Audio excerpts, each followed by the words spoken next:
Welcome to my channel. अस्सलामुअलैकुम। हमारा आज का बेबीज बॉयज नेम है आजिल।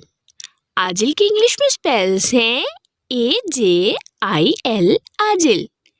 इस नेम का मज़हब है इस्लाम और इस नेम का जिन्स है लड़का।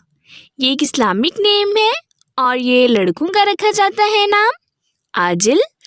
इस नेम के मायने हैं तेजी करने वाला आजिल।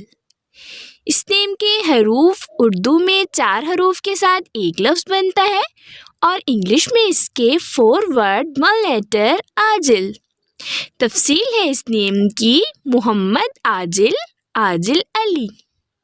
आप भी अपने नाम का मायने जानने के लिए कमेंट्स में अपना नाम लिखें और मायने जानिए। एंड अपने नाम की स्पेशल वीडियो बनवाने के लिए भी आप मेरे कमेंट बॉक्स में अपना नाम कमेंट कर सकते हैं। And please subscribe my channel, like, comment and share. Okay dears, फिर मिलेंगे न्यू नेम न्यू वीडियो के साथ। अपना ख्याल रखिएगा, दुआओं में याद रखिएगा। अल्लाह हाफिज़।